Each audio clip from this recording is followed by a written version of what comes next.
Welcome back to the third stanza of the poem Solitude, which is written by Ella Wheeler Wilcox.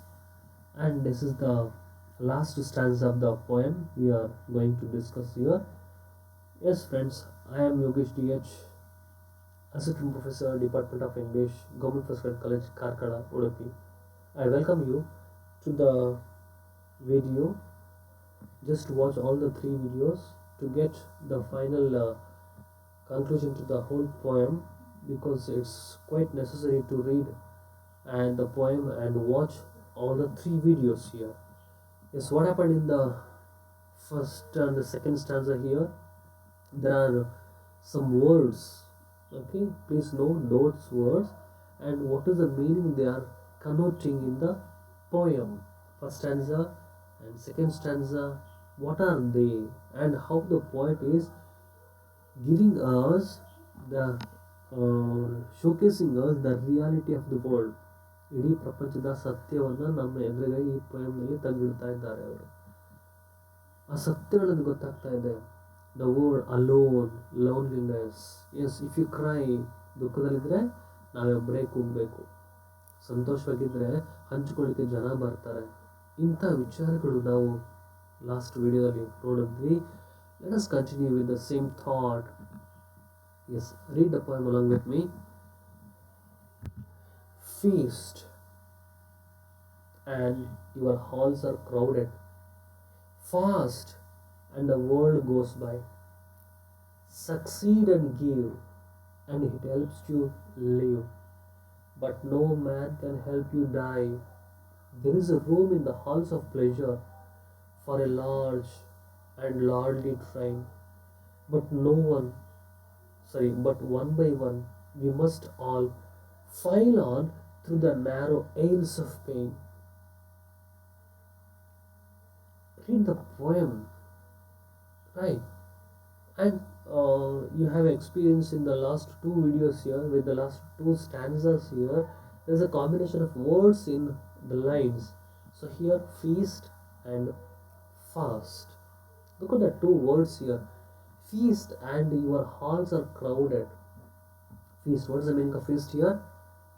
Because we are living in Karkala, we know the word feast very much. So every year we heard the word called Atur feast, right?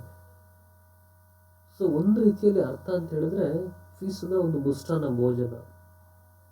Okay, the food feast and your halls are crowded. ಎಲ್ಲರಿಗೂ ಮುಷ್ಟಾನ್ನ ಭೋಜನ ಇದೆ, ಒಂದು ಮದುವೆ function ಇದೆ, ಒಂದು ಬ್ರಹ್ಮೋಪದೇಶ ಇದೆ, ಅಥವಾ ಒಂದು ಬೊಜ್ಜಾನ ಇದೆ ಅಂತ ಅಂದ್ಕೊಳ್ಳಿ. ಜನ ಬರ್ತಾರೆ ತಿಂದು ಹೋಗ್ಲಿಕ್ಕೆ. ಮುಖ್ಯ ಅಂದರೆ ನಾವು ಮದುವೆಗೆ ಹೋಗ್ತೀವಿ ಅಂತ ಹೇಳಿದ್ರೆ ಮುಖ್ಯ ಅಂದರೆ ಊಟ ಮಾಡಲಿಕ್ಕೆ, ಒಂದು ಎಲ್ಲೋ ಗಂಡು ಹೆಣ್ಣನ್ನು ಆಶೀರ್ವಾದ ಮಾಡಿ ಊಟ ಮಾಡೋದು ಬರೋದು. ಹಾಲ್ಸ್ ಆರ್ ಕ್ರೌಡೆಡ್, ಜನ ಊಟಕ್ಕೆ ಅಂದರೆ ಜನ ಬರ್ತಾರೆ. ಫಾಸ್ಟ್, ಉಪವಾಸ, and the world goes by. ಉಪವಾಸ ಇದ್ದೀರಂದರೆ ಯಾರು ನಮ್ಮ ಹತ್ರ ಬರೋದಿಲ್ಲ, right? The olds go by. Look at the combination of the two words she is playing here in every stanza, right? Succeed and give. Succeed and give. If you are very prosperous, the person in life, you won everything. ಜೀವನದಲ್ಲಿ ಗೆದ್ದಿರುವ ಮನುಷ್ಯನಾಗಿದ್ರೆ, right? And give. ಕೈಯಿಂದ ಇನ್ನೊಬ್ಬರಿಗೆ ಕೊಡುವಂತಹ ಮನೋಭಾವನೆ ಇದ್ದವರಿದ್ರೆ, and it helps you live. ನಿಜವಾಗ್ಲೂ ಯಶಸ್ವಿಯಾಗಿದ್ದರೆ, prosperous ಆಗಿದ್ದರೆ ಜನ ನಮ್ಮ ಹತ್ರ ಬರ್ತಾರೆ. ನಾನು ಬದುಕಲಿಕ್ಕೆ ಜನ ನಮ್ಮ ಹತ್ರ ಬರ್ತಾರೆ. But no man can help you die. ನೋಡಿ, ನಮ್ಮ ಹತ್ರ ಯಶಸ್ಸು ಇದ್ದರೆ ಜನ ಬರ್ತಾರೆ, ಬಟ್ ನಾನು ಸಾಯ್ತಾ ಇದ್ದೀನಿ ಅಂತಂದರೆ ನಮ್ಮ ಹತ್ರ ಯಾರೂ ಬರೋದಿಲ್ಲ. ಇದು ಜಗತ್ತಿನ ಕಹಿ ಸತ್ಯ.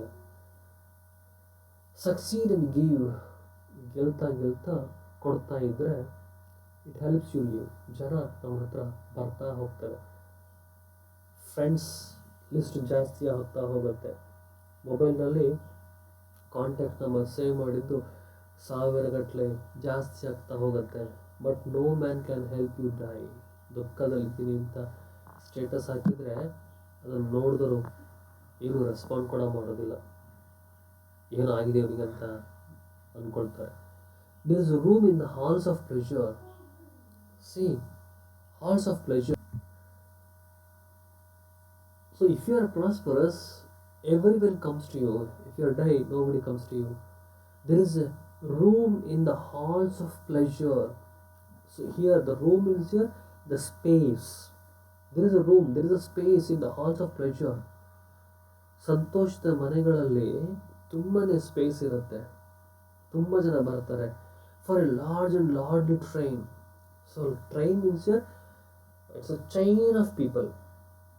ಸೊ ತುಂಬ ಜನ ಸೇರ್ತಾ ಹೋಗ್ತಾರೆ, ನಮ್ಮ ಸಂತೋಷದಲ್ಲಿ ಶೇರ್ ಮಾಡ್ಕೊಳ್ತಾ ಹೋಗ್ತಾರೆ. It's a large and lordly. ಹಾಗಾಗಿ ನಮ್ಮಲ್ಲಿ ಸಂಭ್ರಮ ಪಡುವಂಥ ದೊಡ್ಡ ದೊಡ್ಡ ಹಾಲ್ಗಳು ದೊಡ್ಡದೇ ಇರುತ್ತೆ, ವ್ಯವಸ್ಥೆಗಳು ಅಲ್ವಾ, ಯಾಕೆಂದರೆ ತುಂಬ ಜನ ಸೇರಬೇಕು ಅನ್ನೋಂಥಕ್ಕೆ. But one by one we must all file on through the narrow aisles of pain. ನೋಡಿ, ಸೊ ಹಾಲ್ಗಳಲ್ಲಿ ಸಂತೋಷ ಪಡಲಿಕ್ಕೆ ಸಾವಿರಾರು ಗಟ್ಟಲೆ ಜನ ಸೇರ್ತಾ ಹೋಗ್ತಾರೆ. ಆದರೆ ಆ ದುಃಖದ ಕಣಿವೆಗಳಲ್ಲಿ ನಾವು ಒಬ್ಬರೇ ಹೋಗಬೇಕು, ಬೇರೆಯವರಿಗೆ ಜಾಗ ಇಲ್ಲ. ಒಂದು ಇಕ್ಕಟ್ಟಾದ ಒಂದು ಸ್ಥಿತಿ, ಅಲ್ಲಿ ಜಾಗ ಇಲ್ಲದೇ ಇರೋಂಥ ಒಂದು ಪರಿಸ್ಥಿತಿ ಅದು, right. But one by one we must all file on to the narrow heels of pain. ದುಃಖದ ಮೇಲೆ ದುಃಖ. ಗುಂಡಿಲ್ ಬಿದ್ದವರಿಗೆ 3 ಕಲ್ಲು ಅಂತ ಹೇಳ್ತಾರೆ ನೋಡಿ. 3 ಕಲ್ಲು 4 ಕಲ್ಲು 10 ಕಲ್ಲು ಜಾಸ್ತಿ ಆಗ್ತಾನೆ ಹೋಗುತ್ತೆ. ಇದು ನಮ್ಮ ಜಗತ್ತಿನ ನಿಯಮ. ಇದು ಕಾಲಿಡಿಯೋರೇ ತುಂಬ ಜಾಸ್ತಿ ಅಲ್ವಾ. ಸಂತೋಷದಿದ್ದಾಗ ಖುಷಿ ಪಡಲಿಕ್ಕೆ ಬರ್ತಾರೆ, ದುಃಖದಲ್ಲಿದ್ದಾಗ ಇನ್ನೊಂದು ಕಲ್ಲು ಜಾಸ್ತಿನೇ ಹಾಕಿ ಹೋಗ್ತಾರೆ ಹೊರತು ನಮ್ಮನ್ನು ಸರಿ ಮಾಡುವಂತಹ, ನಮ್ಮ ಸಮಸ್ಯೆಗಳಿಗೆ ಸ್ಪಂದಿಸುವಂತಹ ಕೆಲಸಗಳನ್ನು ಮಾಡುವಂಥವ್ರು ಇವತ್ತಿನ ಕಾಲದಲ್ಲಿ ತುಂಬ ಕಮ್ಮಿ. ಅದು ಅಮೇರಿಕಾದಲ್ಲಿ ಆಗಲೇ ಬಂದು ಹೋಗಿದೆ. Yes, let's go in detail. In the final stanza of the poem Solitude, the speaker presents her final set of comparisons. Okay, final set of comparisons. ಪ್ರತಿ ಸ್ಟ್ಯಾನ್ಸದಲ್ಲಿ ಆ ಕಂಪ್ಯಾರಿಸನ್ ಇರ್ತಾ ಇತ್ತು, ವರ್ಡ್ಸ್ಗಳು. ಇಲ್ಲಿ ಕೂಡ ಅಂಥದ್ದೇ ಒಂದು ಕಂಪ್ಯಾರಿಸನ್ ನಾವು ನೋಡ್ತಾ ಬರ್ತೀವಿ between what a happy life and what a sad life. One a life happy life and sad life ಎರಡೂ ಕೂಡ ಹೇಗೆ ಒಂದೇನಾ ಬೇರೆ ಬೇರೆನಾ, and the reactions they provoke. How people react to happy life and how people react to the sad life of one person. The speaker, she begins by utilizing another comparison to the way meals. So she tried to give us a more illustrated examples, right? Meals, feast, ಊಟ ಇದೆ, ಮುಷ್ಟಾನ್ನ ಭೋಜನ ಇದೆ ಅಲ್ವಾ, can bring people together. So ಎಲ್ಲಾದರೂ ಒಂದು ಸಾರ್ವಜನಿಕ ಅನ್ನ ಸಂತರ್ಪಣೆ ಇದೆ ಅಂತ ಹೇಳಿದ್ರೆ ಜನ ನೂಕು ನುಗ್ಗಲು, ಕೊರೋನಾ ಇದ್ರೂ ಕೂಡ ಬರ್ತಾರೆ, ಹೋಗ್ತೀವಿ, right. If one was to hold a feast then their hearts would be crowded definitely. And just as one, if one fasted, ಹಸುವಿನಿಂದ ಸಾಯ್ತಾ ಇದ್ರೆ, ರೈಟ್, ಉಪವಾಸ ಇದ್ದು ಹಸುವಿನಿಂದ ಸಾಯ್ತಾ ಇದ್ದಾರೆ ಅಂತ ಹೇಳಿದ್ರೆ, then the whole world would pass by, ಯಾರೂ ಹತ್ರ ಬರೋದಿಲ್ಲ, right. These two examples are meet as a metaphors, right. ಯಾಕೆಂತ ಹೇಳಿದ್ರೆ ಕಣ್ಣಿಗೆ ಕಾಣಿಸ್ಲಿಕ್ಕಿಂತ ನಮಗೆ ಹೆಚ್ಚು ಅರ್ಥವನ್ನು ಕೊಡುವಂತಹದ್ದು ಮೆಟಾಫರ್ಸ್ಗಳು. Meta means a very big metaphor for a largely way of being in everyday life. So these are the common experience of a human being. ಸಾಮಾನ್ಯವಾಗಿ ಎಲ್ಲರೂ ಕೂಡ ಗೊತ್ತಿರೋ ಸತ್ಯಗಳೇ ಇದು ಕೂಡ. ಆದರೆ ನಾವು ಅಕ್ಸೆಪ್ಟ್ ಮಾಡ್ಕೊಳ್ತಾ ಹೋಗ್ತೀವಿ, ದೂರ ಮಾಡ್ಕೊಳ್ತಾ ಹೋಗ್ತೀವಿ. ಗೊತ್ತಿದೆ ನಮಗೆ ಇಡೀ ಜಗತ್ತಿನ ಕಹಿ ಸತ್ಯಗಳು. Welcoming community, companionship and happiness are going to inspire you even more of the same. ಹೆಚ್ಚೆಚ್ಚು ಜನಗಳು ಬೇಕು ನನಗೆ, ಕಮ್ಯುನಿಟಿ ಸಮಾಜ ಬೇಕು ನಮಗೆ, ಸಂತೋಷ ಬೇಕು, ಎಲ್ಲ ಒಟ್ಟಾಗ್ತಾ ಹೋಗ್ತೇವೆ. Are going to inspire even more of the same. ಹೆಚ್ಚಾದಷ್ಟು ದುಃಖ ಕೂಡ ಅಷ್ಟೇ ಆಗುತ್ತೇನೋ. The following lines are different than those which are preceded them. Nodi, in the last section, she makes a larger statement about life and death, beginning and end, right? And the way that humans deal with the pain. ಒಂದು ಮಾತಿದೆ ಇಂಗ್ಲಿಷ್ನಲ್ಲಿ, life journey begins with the womb of a mother and ends in a tomb ಅಂತ ಹೇಳಿ. Ohm ಅಂದರೆ ತಾಯಿಯ ಗರ್ಭ. ಸೃಷ್ಟಿ ಪ್ರಾರಂಭ, ಇಲ್ಲಿ ಬದುಕು ಪ್ರಾರಂಭ ಆಗೋದು ತಾಯಿಯ ಗರ್ಭದಿಂದ. ಓಕೆ, ಅದು ಕೊನೆಯಾಗೋದು ಟೂಮ್ ಸ್ಟೋನ್ ಅಂತ ಹೇಳ್ತೇವೆ. ಅಂದರೆ ಶವವನ್ನು ಮಣ್ಣು ಮಾಡಿ ಒಂದು ಕಲ್ಲಿಡ್ತಾರೆ ನೋಡಿ, ಆ ಕಲ್ಲಿನ ಮೇಲೆ ಹೆಸರು, ಆನಂತರ 2 ಡೇಟ್ ಇರುತ್ತೆ, ಆನಂತರ ಅವ್ರ ಸಾಧನೆಗಳು. ಸೊ ಅದು ಟೂಮ್ ಅಂತ ಹೇಳಿ. ಎಂಥ ಒಳ್ಳೆಯ ಮಾತುಗಳದು. Life journey begins in the womb of a mother and ends in a tomb ಅಂತ ಹೇಳಿ. ಸತ್ಯದ ಮಾತು ಅದು. ನೋಡಿ, ಇಲ್ಲಿ 2 ಸ್ಟೇಟ್ಮೆಂಟ್ ಮಾಡ್ತಾರೆ, life and death and the way that human deal with pain. ಮನುಷ್ಯರು ನೋವಿಗೆ ಹೇಗೆ ರೆಸ್ಪಾಂಡ್ ಮಾಡ್ತಾರೆ. She describes how success and willingness to give. Success, the prosperous person, ಯಶಸ್ವಿಯಾಗಿದ್ದಾನೆ, ಶ್ರೀಮಂತವಾಗಿದ್ದಾನೆ, ಅಥವಾ ಸಂತೋಷವನ್ನೇ ತುಂಬಿಕೊಂಡಿದ್ದಾನೆ ಅಂದರೆ ಅದನ್ನು ಕೊಡ್ತಾನೆ ಅಂತ ಹೇಳಿದ್ರೆ will help one live longer life. But ನೋಡಿ, ಯಾರಾದರೂ ಕೊಡ್ತಾರೆ ಅಂತ ಹೇಳಿದ್ರೆ, for example, just to take example here, so how many of us watch the comedy videos ಅಲ್ವಾ? ಕಾಮಿಡಿ ವಿಡಿಯೋಸ್ ನಾವು ಯೂಟ್ಯೂಬ್ನಲ್ಲಿ ಎಷ್ಟು ವಿಡಿಯೋಗಳನ್ನ ನಾವು ನೋಡ್ತೀವಿ. We could enjoy those things here. For example, take example of Pranesh. ಕರ್ನಾಟಕದಲ್ಲಿ ಗಂಗಾವತಿಯವರವರು, ನಾರ್ತ್ ಕರ್ನಾಟಕದವರು ಇಡೀ ಬದುಕನ್ನು ಕೇವಲ ಜೋಕ್ ಹೇಳಿಯೇ ಜೀವನ ಸಾಗಿಸುವಂತಹ ವ್ಯಕ್ತಿ. ಅದರ ಮೇಲೆ ಇಡೀ ತಮ್ಮ ಜೀವನವನ್ನು ಅಷ್ಟು ಲೆವೆಲಿಗೆ ಹೆಚ್ಚಿಸ್ಕೊಂಡಿದ್ದಾರೆ. ಇಡೀ ದುಡಿಮೆನೆ ಬದುಕೇ ಅವರು ಅದರಲ್ಲಿ ತುಂಬಿ ಅಂತ ಹೇಳಿದ್ರೆ, ಜನ ಸಂತೋಷವನ್ನು ಪಡಲಿಕ್ಕೆ ಎಷ್ಟು ಕಾಯ್ತಾ ಇದ್ದಾರೆ. ಅದನ್ನು ಕಮರ್ಷಿಯಲೈಸ್ ಮಾಡ್ಕೊಂಡ್ಬಿಟ್ಟಿದ್ದಾರೆ. ಅದೇ ಅವರ ಬದುಕಾಗ್ಬಿಟ್ಟಿದೆ. ಇಂಥದ್ದು ಎಷ್ಟೋ ಜನ ಇದ್ದಾರೆ. And we have a standup comedy ಅಲ್ವಾ? ಎಷ್ಟೋ ಯೂಟ್ಯೂಬಲ್ಲಿ ವೀಡಿಯೋಸ್ಗಳು ಬೇಕಾದಷ್ಟು ನಮಗೆ ಸಿಕ್ಕತ್ತೆ. Because people they die for happiness, they die for pleasure. ಜನರಿಗೆ ಸಂತೋಷ ಬೇಕು, ಹುಡುಕೊಂಡು ನಾವು ಹೋಗ್ತೀವಿ. ಈಗ ಕೈಲಿ ಮೊಬೈಲ್ ಇದ್ರೆ ಸಂತೋಷ ಅಲ್ಲೇ ಸಿಕ್ಕತ್ತೆ ಅನ್ನೋ ಹಾಗೆ. ಇದು ಆಧುನಿಕ ಯುಗದ ಒಂದು ಜಿಜ್ಞಾಸೆಗಳಲ್ಲಿ ಕೂಡ ಒಂದು ಅಂತ ಹೇಳ್ಬೋದು. Will help one live longer life. ನಗ್ತಾ ಇದ್ರೆ ಹೆಚ್ಚು ಬದುಕ್ತೀವಿ ನಾವು, ಬೇರೆಯವರು ಕೂಡ. But there will be no one there when you die. ಸಾಯುವಾಗ ಯಾರು ಬರೋದಿಲ್ಲ ಅಲ್ವಾ? ತುಂಬ ಫಿಲಾಸಫಿಕಲ್ ಪಾಯಿಂಟ್ ಇದು. ಯೋಚನೆ ಮಾಡಿಸುತ್ತೆ ನಮ್ಮ ಹತ್ರ. Similarly, pain has to be faced alone.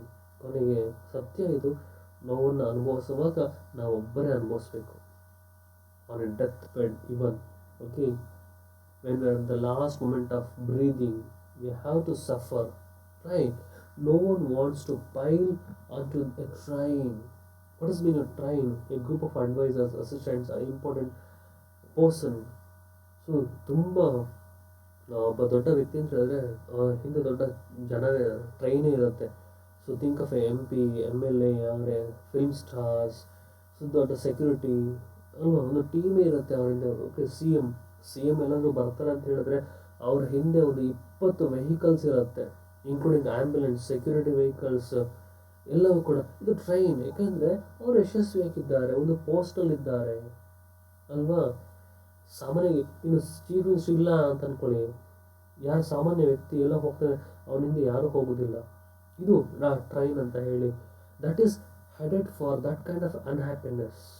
ನೋಡಿ, ಹಾಗೆ ಸಂತೋಷ ಇದ್ದರೆ ಬರ್ತಾರೆ, ಯಶಸ್ಸಿದ್ರೆ ಬರ್ತಾರೆ, ದುಃಖ ಇದ್ದರೆ ಯಾರೂ ಬರೋದಿಲ್ಲ. The world much rather gather in a hall of pleasure. ಹಾಗಾಗಿ ಇಡೀ ಪ್ರಪಂಚ ಸೇರೋದಿಲ್ಲಿ ಹಾಲ್ ಆಫ್ ಪ್ಲೆಷರ್. ಫೀಸ್ಟ್ ಇದ್ದರೆ, ಊಟ ಇದ್ದರೆ, ಸಂತೋಷ ಇದ್ದರೆ ಜನ ಬರ್ತಾರೆ, ದುಃಖ ಇದ್ದರೆ, ಸಾವಿದ್ರೆ ಬರೋದಿಲ್ಲ. Right? So this is a last video of the poem. So hope I reached you people. So read the poem. So according to your experience, just try to analyze the poem, right? So thank you for watching the 3 videos of the analysis of the poem Solitude. Keep in touch. You can comment on the in the chat box if you need any changes or improvements, etc. Please, you can write in the chat box. So thank you very much.